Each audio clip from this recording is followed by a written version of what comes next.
Y entrando en tema, estamos en la serie de generosidad. También hemos estado compartiendo algunos mensajes acerca de la serie de generosidad. Hace como un mes aproximadamente me tocó compartir allá en Culiacán un tema que se llamó Vida Generosa. Pero fueron de esos temas que cuando desarrollé la prédica, como que me quedé con ganas de seguir y digamos que sería la segunda parte de ese tema, pero bien puede formar parte de un solo mensaje. Y el tema lo he titulado Dios generoso. ¿Cuántos saben que tenemos un Dios generoso? Cuando yo tenía, desde que estaba niño, mi papá era ciclista desde joven.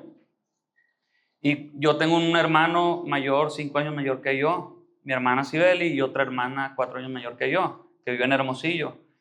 Pero mi hermano y yo siempre fuimos ciclistas gracias a mi papá, porque él desde los 6 años nos llevaba a entrenar y nos metía a competencias, literal desde los 6 años. Y cuando yo estaba chico, el primer versículo o la primera fracción de la Biblia que yo me aprendí fue el Salmo 23. Y en cada competencia, antes de salir, yo recitaba el Salmo 23 como si fuera una rutina ya que tenía, como encomendándome a Dios, y lo repetía a veces en la mente o estaba en la línea de salida y había tiempo y yo, ves mi pastor, nada me faltará, y bien nervioso por la carrera y así, ¿no? Nos tocó competir en nacionales infantiles, en olimpiadas nacionales. Nunca gané una medalla, pero ahí anduve, ¿no? Mi hermano sí. No sé qué edad tenía yo, pero estaba chico, porque son de esos recuerdos que tienes así como vagos, pero que siempre presentes. Fue una competencia en Jardín Botánico, ahí cerca de la casa de mis papás, ahí en Culiacán, en un circuito. Y llegamos, estaba a 2 cuadras de la casa de mis papás y llegamos tarde a la carrera, ¿no? Entonces, cuando llegamos, ya estaban arrancando. Entonces, no alcancé a decir el Salmo 23. Llegué y salida y me fui a la carrera. Cuando ya iba llegando a la meta, iba en primer lugar. Primer carrera que iba en primer lugar, yo creo. Y no sé qué se me atravesó. El chiste es que frené con la llanta de adelante y me fui de cabeza y me caí, hasta me desmayé. Yo recuerdo, pues, todo raspado y así. Yo recuerdo que desperté cuando estaba en la camioneta en el asiento de la camioneta de mi papá. ¿Y qué pasó? Y lo inmediato que se me vino a la mente, no dije el Salmo 23. Por eso me caí. Por eso me fue mal en la carrera. Híjole. Y mis papás siempre han sido cristianos. De hecho, mis abuelos eran cristianos antes de que yo naciera. Y he conocido a Dios y su palabra y cómo actúa Dios hacia con nosotros a través de los años, y como que ese razonamiento de cómo Dios actúa con nosotros se ha venido modificando a raíz del entendimiento de su palabra. No, esa teología que yo tenía en esa edad, cuando me caí, que porque no dije el Salmo 23, no podía estar más lejana de quién es Dios y cómo actúa Dios. Algo similar pasaba en el antiguo Israel. Algo similar pasaba antes de Jesús e incluso en el periodo cuando Jesús estuvo aquí en la tierra. De hecho, ese tipo de teología ocasionaba en la sociedad mucho clasismo. Había mucha distinción de clases sociales, no necesariamente por la capacidad económica que tenía cada familia o cada persona, sino por su condición física. Las enfermedades en las personas era un reflejo del pecado que había en ellos. Esa era la teología. Era un reflejo del pecado que había en ellos. Y por eso, por algo, Dios les estaba permitiendo vivir eso. Por eso podemos ver en diferentes historias cómo relacionaban las enfermedades o las situaciones complicadas de la vida directamente con el pecado que había en ellos. O sea, si yo estaba pasando por algo malo, significaba que estaba en pecado, pues. Lo bueno es que solo pasaba en la época de Jesús, ¿no? Y en el Antiguo Testamento. Recuerden, por ejemplo, las historias de la historia de la mujer con el flujo de sangre, como también algunos libros del Antiguo Testamento hablan acerca de la impureza de las mujeres con el flujo de sangre, cómo eran marginadas, separadas, señaladas como impuras. Los leprosos incluso los sacaban de la ciudad y los ponían a vivir aparte. Llegaba a tal punto la marginación que algunos leprosos les ponían una campana para que fueran avisando por dónde caminaban. Y cuando los veían, que los apuntaran y gritaran: leproso, impuro, impuro, gritaban. Impuro, impuro, aléjense de él. Ese tipo de clasismos pasaba. O, por ejemplo, en Juan capítulo 9 viene la historia del ciego de nacimiento. ¿Y qué le preguntaron los discípulos a Jesús cuando lo vieron ciego? ¿Quién pecó? ¿Sus padres o él? Es ciego de nacimiento, o sea, como buscándole una razón a través del pecado y la impureza que había en él o en sus padres, por la condición que estaba viviendo, por la ceguera que él estaba viviendo. Asimismo pasaba con las viudas, con los huérfanos. Se creía que si el esposo moría antes de llegar a su etapa de la vejez, estaba pagando era una señal de un juicio de Dios por el pecado que había en ellos. Fíjate. O sea, instantáneamente como sociedad veían a una viuda y decía, pues es que el pecado que había en su esposo permitió que muriera, imagínate. Ahora, hablando de viudas y huérfanos, cuando ellos se quedaban sin esposo, haz de cuenta que se quedaban sin el sustento económico. Hoy en día, gracias a Dios, no es así, ¿no? Las mujeres pueden producir igual o más que los hombres.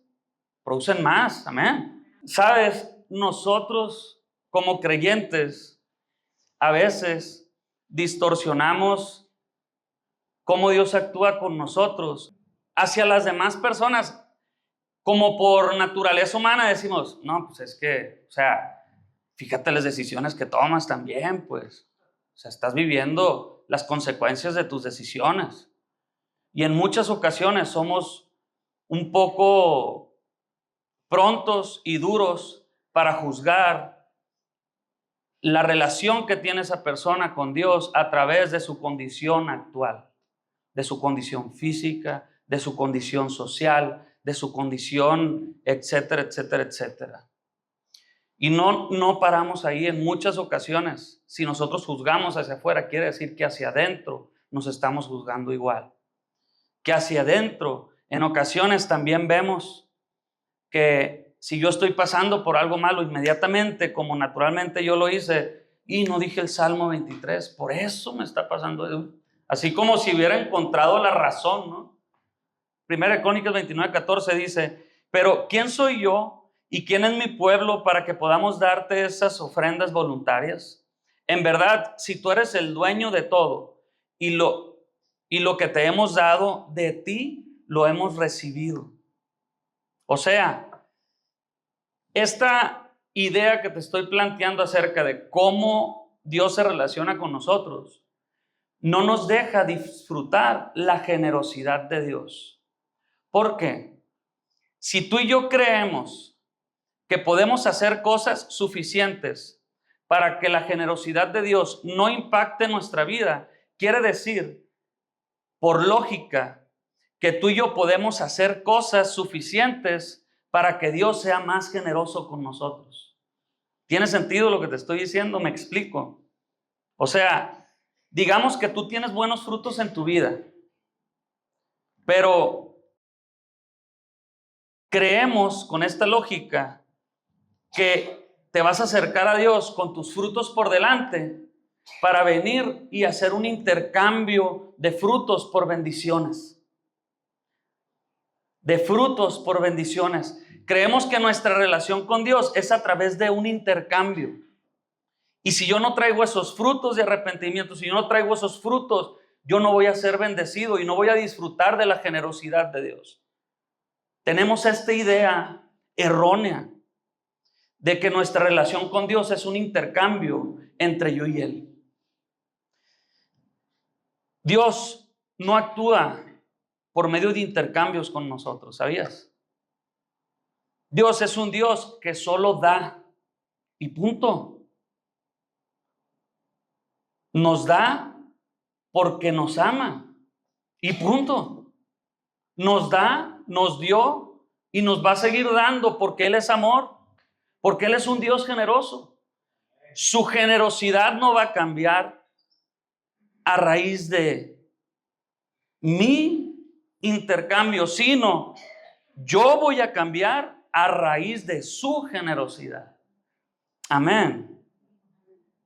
Hace un par de domingos, dentro de la prédica, comentaba lo siguiente: generosidad es el acto de dar en una sola dirección sin esperar nada a cambio.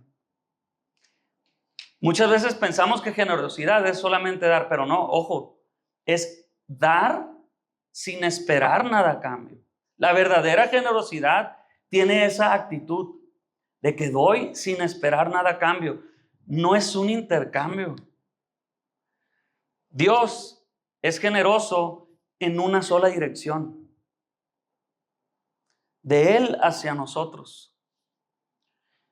Qué ingrato sería yo pensar que por mis fuerzas, por mi sabiduría, por mi capacidad, he logrado lo que he logrado. Que la familia que tengo, a ver, me voy a sincerar con ustedes, pocas veces hablo de mí, pero voy a hablar. Siento que he tomado buenas decisiones en la vida. Sé que soy bien visto en muchas de las partes donde con muchos amigos, con muchas partes donde yo me relaciono. He tomado buenas decisiones en el trabajo. Gracias a Dios tengo un muy buen trabajo. He tomado buenas decisiones en mi elección de pareja. En realidad ella tomó la decisión, pues, pero yo también. Hemos tomado buenas decisiones con nuestra familia. Siento que tengo una muy bonita familia, que tengo un buen trabajo. Creo que, y no puedo negar, que gracias a Dios, una vez me preguntó una persona que me visitaba en el trabajo, ¿y tú sientes que eres pleno, que vives en plenitud? Sí, le dije, vivo en plenitud. Pero quiero abrir un poquito el panorama. O sea, sentiría yo que podría llegar con este pensamiento que te digo, podría llegar yo ante Jesús y decirle: Señor, es que mira mi familia, es que mira mi trabajo, es que mira, en la iglesia yo hago esto, hago lo otro, y me puedo, con la frente en alto, me puedo presentar ante Él. Pero qué mal estaría yo si yo sintiera que esos frutos, o si yo tuviera la certeza de que esos frutos son gracias a todo lo que yo decidí y todo lo que yo pude hacer y todo lo que yo me esforcé y todo lo que, mira, es que me costó este sacrificio y pude lograr esto. Pensar que es gracias a mí todo lo que yo estoy viviendo sería ingrato, no encuentro otra palabra. ¿Y por qué? Te quiero abrir un poquito el panorama. Vamos abriendo un poquito el panorama. A lo mejor un lado de mí dice: sí es cierto, es que sí me esfuerzo, es que sí hay sacrificio, es que sí, y sí, amén. Pero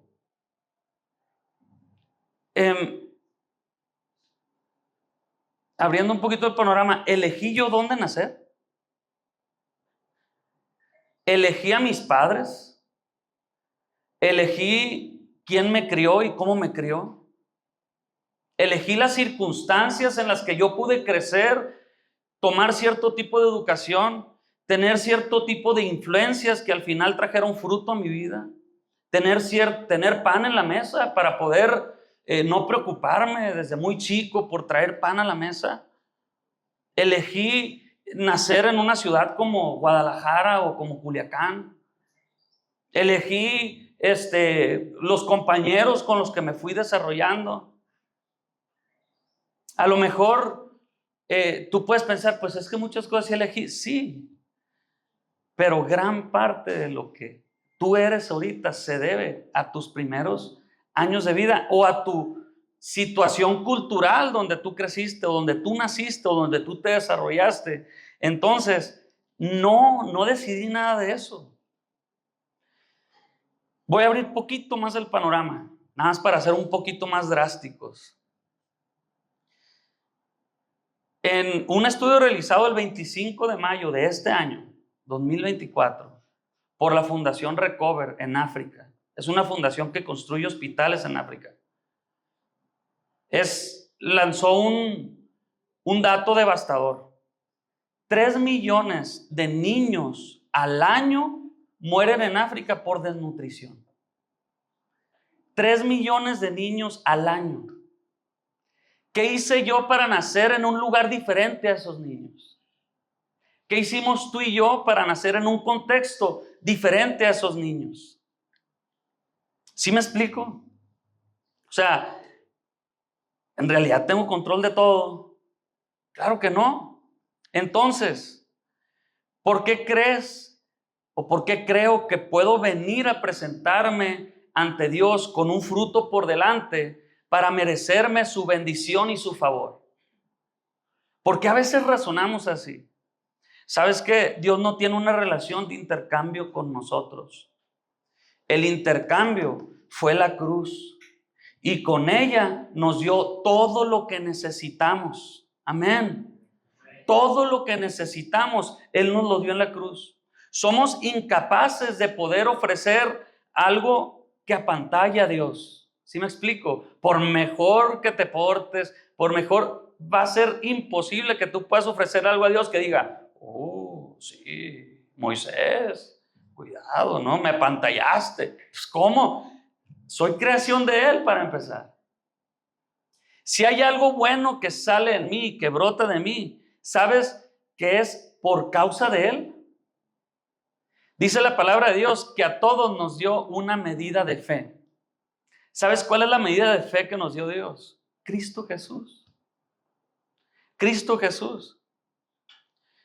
Entonces, hasta que yo crea en Él y lo acepte, nace de Él mismo.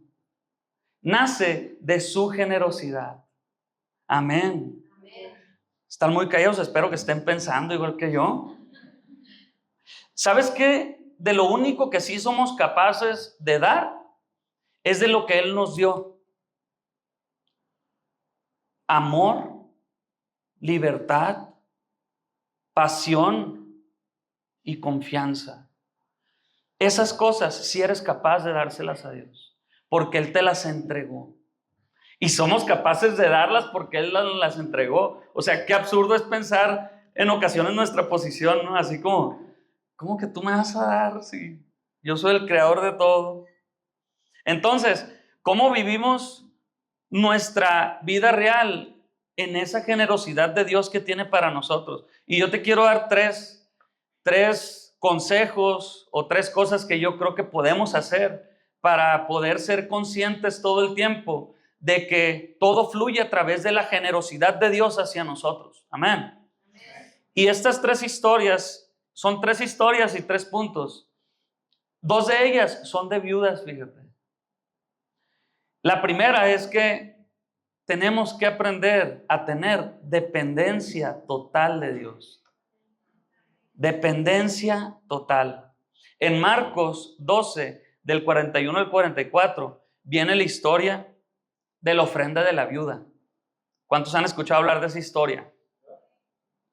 Se las voy a leer. Dice: Jesús se sentó al frente del lugar donde se depositan las ofrendas y estuvo observando cómo la gente echaba sus monedas en las alcancías del templo. Muchos ricos echaban grandes cantidades, pero una viuda pobre llegó y echó 2 moneditas de muy poco valor. Jesús llamó a sus discípulos y dijo: les aseguro que esta viuda pobre ha echado en el tesoro más que todos los demás. Ojo, porque todos ellos dieron lo que les sobraba, pero ella de su pobreza echó todo lo que tenía, todo su sustento. La diferencia de la ofrenda fue que ellos echaron de lo que los sobraba y ella echó todo su sustento, todo lo que tenía. ¿Qué valor le estaba dando Jesús, Dios mismo, a la ofrenda de la viuda y a la ofrenda de los ricos? A ver, si tú y yo hubiéramos sido los pastores de esa iglesia, a ver, Pastor Nacho, si hubiera sido el pastor de esa iglesia y llega alguien y te dice, te voy a dar este edificio para que pongas tu iglesia, un rico, y llega una viuda mayor de edad y echa 2 moneditas y alguien te dice, Nacho, ella echó más que todos y te regalaron un templo. ¿Anhelas un templo para tu iglesia? ¿Anhelas un espacio para tu iglesia? Ante los ojos de los demás, la ofrenda de los ricos, ¿cómo iba a tener menos valor que la ofrenda de la viuda, no? Es un ejemplo, la ofrenda de la viuda es un ejemplo para muchas cosas de nuestra vida, para muchas de las cosas de cómo Dios actúa hacia con nosotros. La viuda es un personaje en la Biblia que muestra vulnerabilidad, dependencia.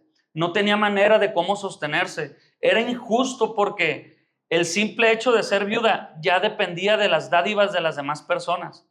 Y súmale que no eran bien vistas socialmente. O sea, había muy pocos que decidían darles a las viudas y a los huérfanos. Entonces, en muchas ocasiones las viudas tenían que aprender a depender de Dios. Y esta viuda demostró su confianza en Dios, dando todo lo que tenía, todo su sustento, todo. En este caso, la ofrenda de la viuda significa que es poner lo que tú eres en las manos de Dios, es poner lo que tú eres, ser generoso con lo que tú eres hacia la iglesia, hacia tu prójimo, hacia tus padres, hacia tus hijos, tus hermanos, tu esposa, lo que tú eres. No necesariamente, obviamente no se está refiriendo monetariamente Jesús, ¿no? Se está refiriendo a que la confianza de la viuda es digna de imitarse. Y si tú decides poner todo lo que tú eres, ser generoso con lo que tú eres en el templo, en la iglesia, en el plan de Dios que tiene para la humanidad, va a ser valorada tu vida, va a ser valorado tu esfuerzo, va a ser valorado cada minuto, cada esfuerzo, cada reto que se venga, y créeme que Dios recompensa porque es generoso y recompensa muy bien. Y ojo, si tú te das cuenta en esta historia, Jesús no le dio la explicación a todos, se la dio a sus discípulos. En muchas ocasiones, tu generosidad en las cosas de Dios no va a ser muy aclamada por muchos o no van a entender. Pero ante Jesús y los que tienen la visión de Jesús van a encontrar verdadero valor en lo que tú derrames en su obra, en la confianza que tú deposites en Jesús, en la confianza como esta viuda. La viuda, ahora, los ricos le daban las sobras, aunque era mucho más, eran las sobras. ¿Qué tú y yo, qué le estamos dando a nuestro crecimiento, a nuestra familia, al conocimiento de Dios? ¿Le estamos dando todo lo que somos o le estamos dando las sobras? Yo creo que la respuesta en muchas ocasiones es que a veces damos de las sobras. Y la respuesta para que Dios muestre su generosidad es que demos todo lo que somos en cada una de estas áreas, de las más importantes. ¿Sabes qué? Dios valora nuestra confianza en Él por sobre todas las cosas que podamos ofrecerle. Si hay algo que Dios quiere, es tu confianza, para que Él muestre su generosidad. Y el segundo punto es obediencia total. Es otra historia de otra viuda. Esta historia está en Segunda de Reyes, capítulo 4, del 1 al 7. Y trata de una viuda que no tenía nada, tenía hijos, incluso estaba endeudada y venían por sus hijos a quitárselos para pagarse la deuda con los hijos, porque en aquel entonces había esclavitud. Y al que le debían quería venir por sus hijos para hacerlos esclavos y así que le pagara a la viuda, pues él sabía que la viuda nunca le iba a poder pagar. Y trata también acerca del profeta Eliseo. La vida de un miembro de la comunidad de los profetas suplicó a Eliseo: mi esposo, su servidor, ha muerto y usted sabe que él era fiel al Señor. Ahora resulta que el hombre con quien estamos endeudados ha venido para llevarse mis 2 hijos como esclavos, le dijo. ¿Y qué puedo hacer por ti?, le dijo Eliseo. Dime, ¿qué tienes en casa? Su servidora no tiene nada en casa, le respondió, excepto un poco de aceite. Eliseo ordenó: sal y pide a tus vecinos que te presten sus vasijas, que no sean pocas. Luego entra en la casa de tus hijos y cierra la puerta. Echa aceite en todas las vasijas y a medida de que las llenes, ponlas aparte. Enseguida la mujer dejó a Eliseo y se fue. Luego se encerró con sus hijos y empezó a llenar las vasijas mientras ellos se la pasaban. Cuando ya todas estuvieron llenas, ella pidió a uno de sus hijos que le pasara otra más y él respondió: ya no hay. En ese momento se acabó el aceite. La mujer fue y se lo contó al hombre de Dios, quien ordenó: ahora ve y vende el aceite y paga tus deudas con el dinero que te sobre. Podrán vivir tú y tus hijos. Y ahí fue donde se inauguró la primer empresa de vendedora de aceite.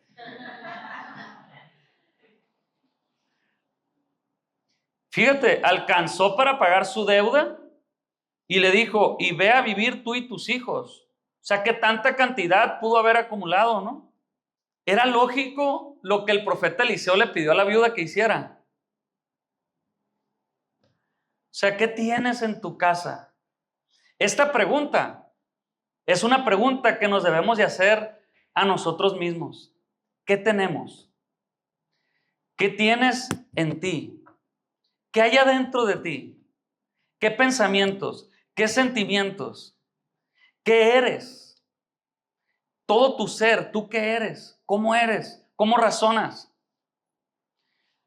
Sentimientos de amor, sentimientos de paz, sentimientos de amargura, sentimientos de conflicto. Eres muy sentido. Yo era muy sentido. Era.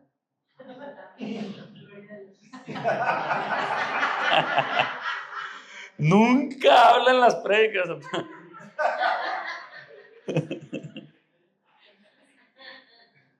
Se presta, ¿verdad? Como que da confianza el ambiente. No, échale, man. ¿Qué tenemos? ¿Qué tenemos? Ahora, ¿qué vamos a hacer con lo que tenemos? En muchas ocasiones, es más, me atrevo a decir que un 99.9% de cuando Dios nos pide hacer algo no va a tener lógica. Casualmente, cuando más necesidad he tenido económica, Dios me llama a dar. Dios me llama. Y pensamientos de que, ay, en serio, así como, se me hace hasta irresponsable. Paulina nunca supo, pero hubo muchas veces que la cuenta estaba como en 2,000 pesos, 1,000 pesos. Hasta ahorita, ¿sabes? Y gracias a Dios he sido un poco irresponsable. Bueno, sí soy irresponsable a veces, ¿verdad? Sí. O sea, he sido muy aventado, pues.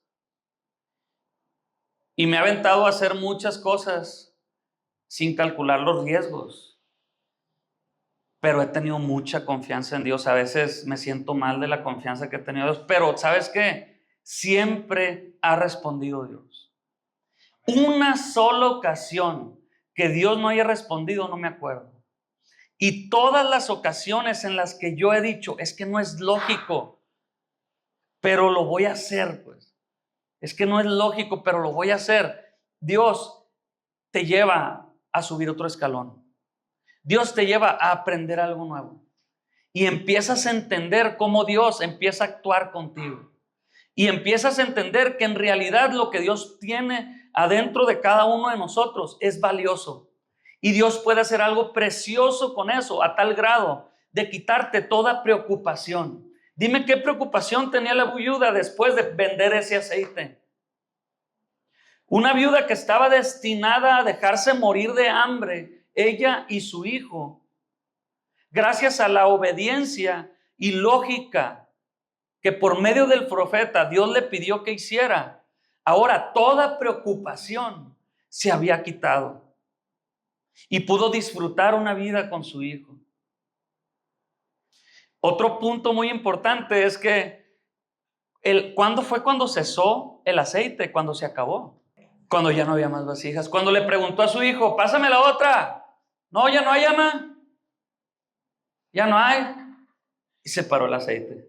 Así le dijo, es que era de Culiacán.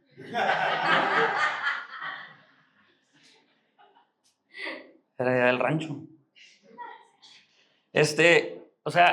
Y paró el aceite. Quiere decir, o quiero pensar, que si hubiera habido más vasijas, el aceite siguiera fluyendo. ¿Cuántas vasijas tenemos tú y yo? Las vasijas simbolizan las oportunidades que tenemos de crecer. Los retos en los que nos metemos por hacerle caso a Dios. Esa inquietud que Dios puso particularmente en tu corazón, de tu sueño, tu deseo, tu vocación, tus habilidades, tus dones,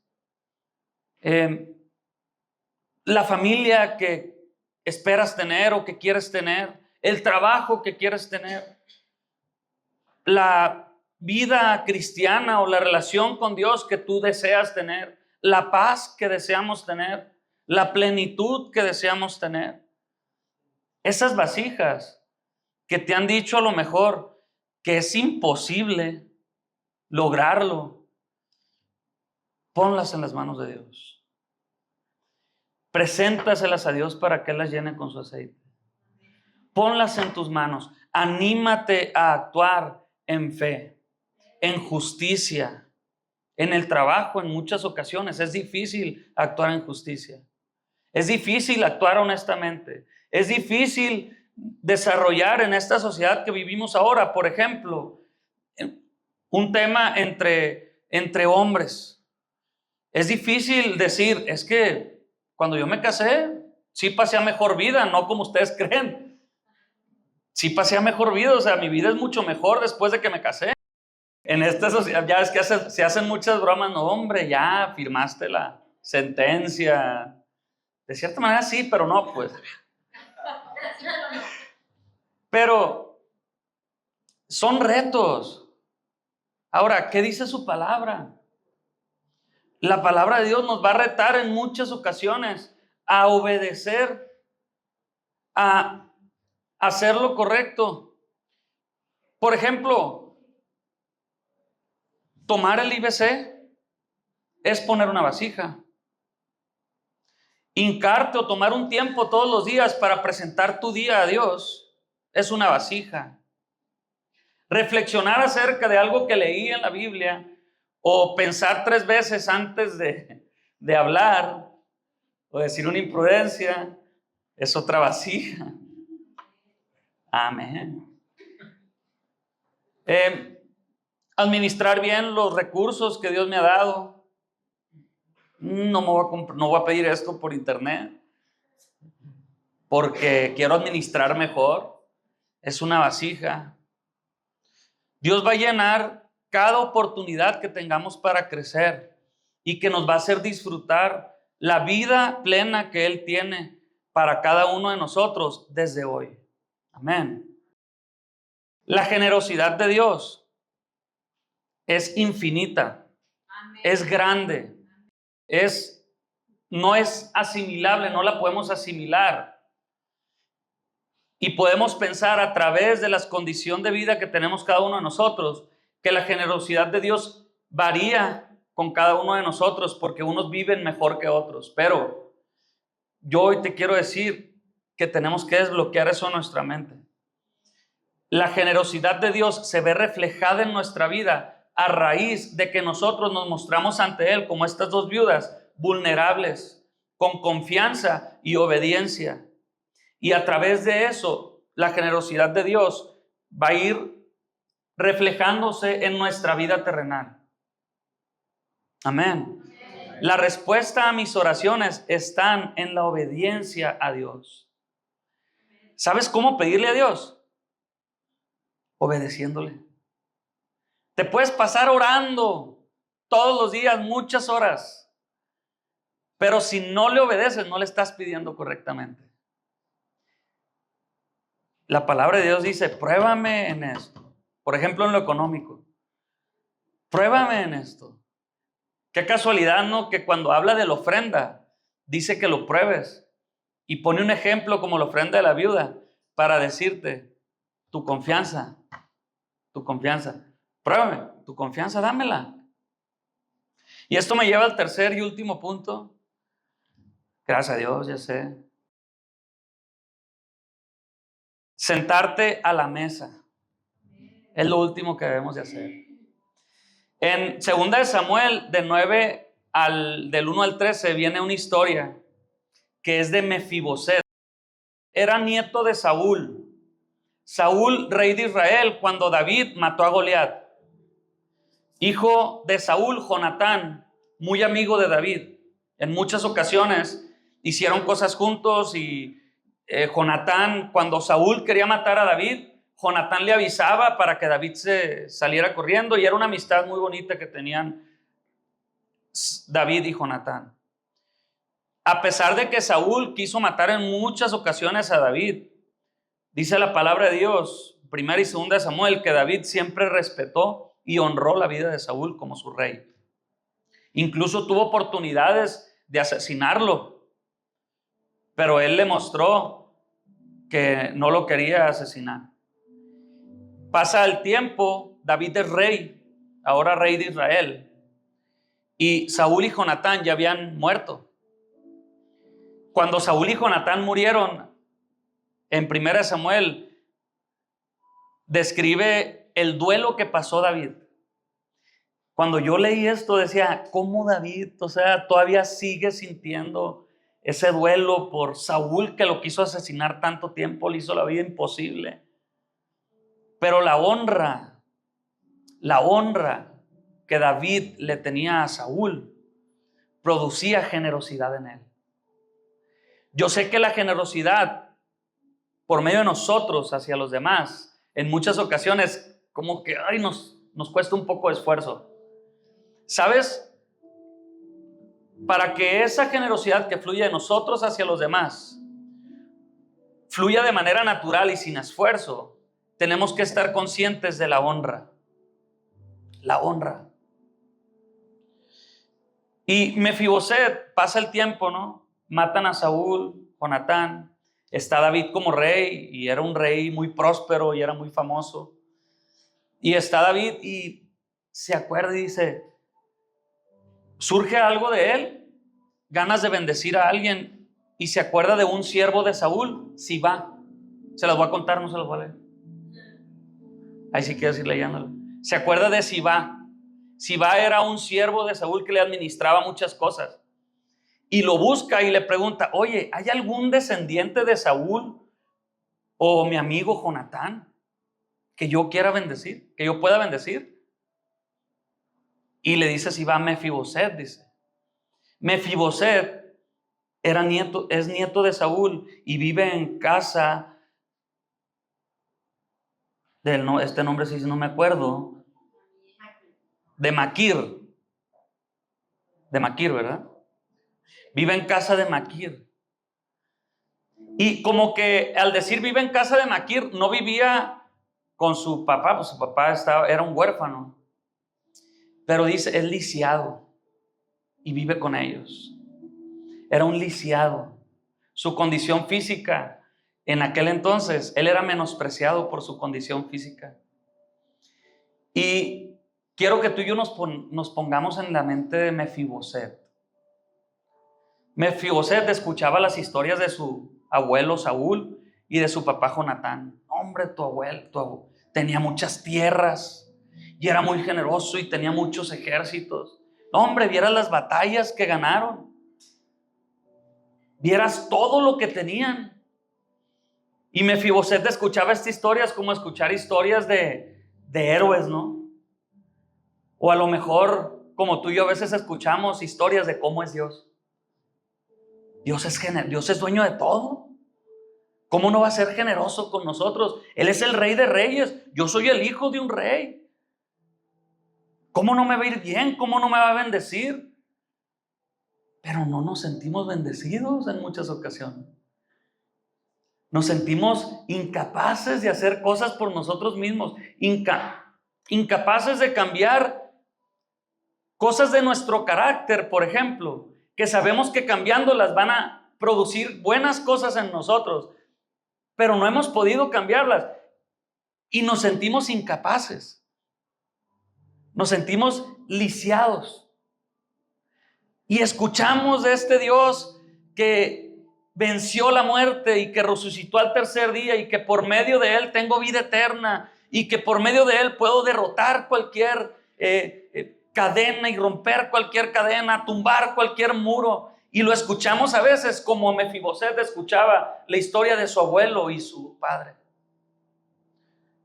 porque él no se sentía bendecido. Y le dice David a Sibá, tráeme a Mefiboset, por favor, le dice. Dice la historia que cuando Sibá trajo a Mefiboset delante de David, me imagino yo que Mefiboset le dijo a Sibá, oye, pero pues es el que estaba persiguiendo mi abuelo, yo creo que me va a querer matar él a mí, ¿no? Se sentía tan mal Mefiboset con su condición y con él mismo, que cuando se presentó con David, puso su frente en la tierra como diciéndole, respétame la vida nada más. Haz lo que quieras conmigo, nada más respétame la vida. De hecho, dice la palabra que Mefiboset se sentía como un perro.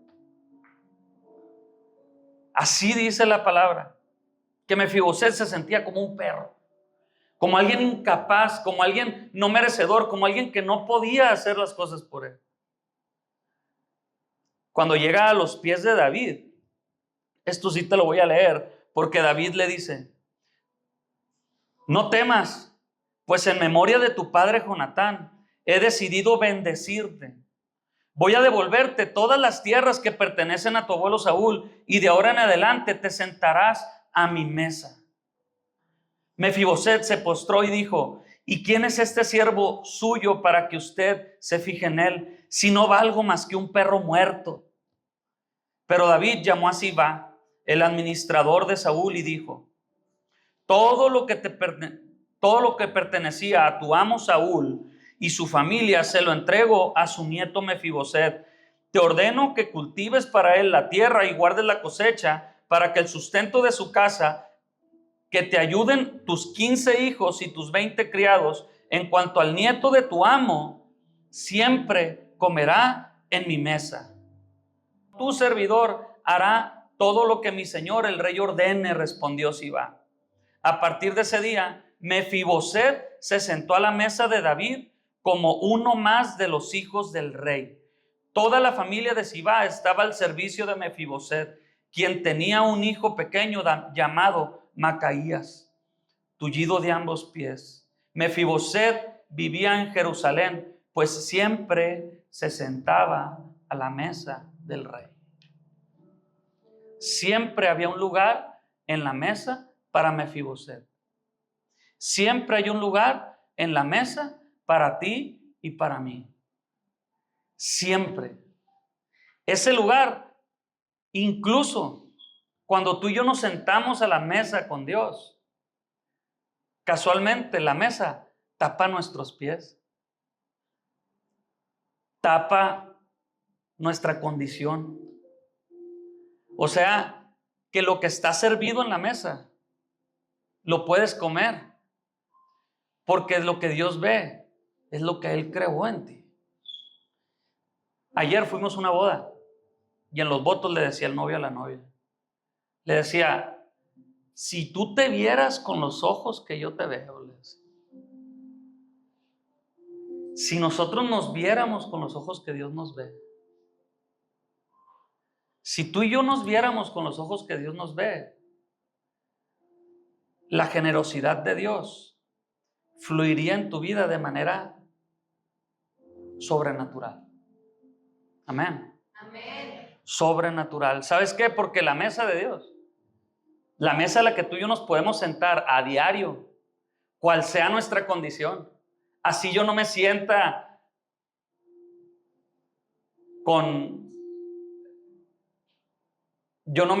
que gané ese lugar en mi mesa. Cristo lo ganó por mí. Y en esa mesa hay platillos servidos.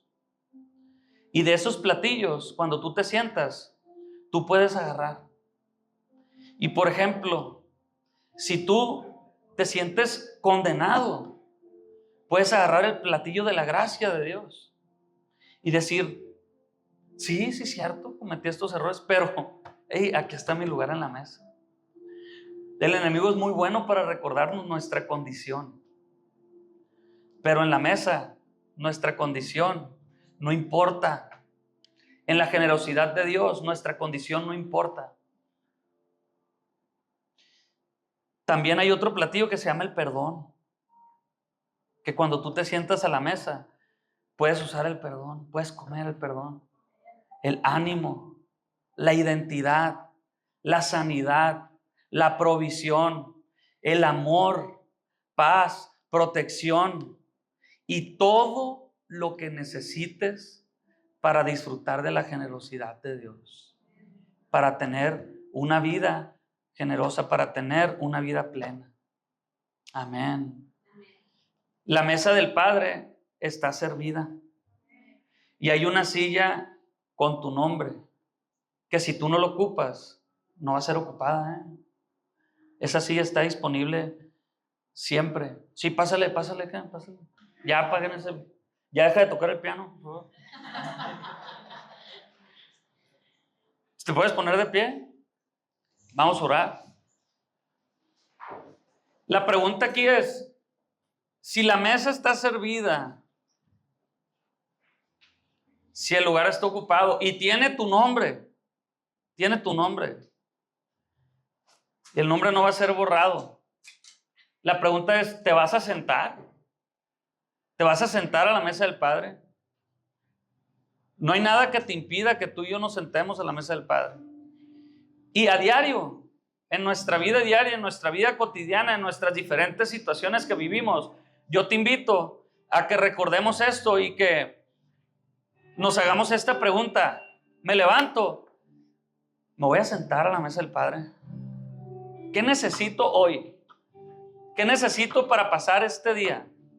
Que a lo mejor es un día importante, a lo mejor es el día de tu boda, a lo mejor es el día de tu primer trabajo, a lo mejor es un día crucial o como todos los días, es un día difícil para ti.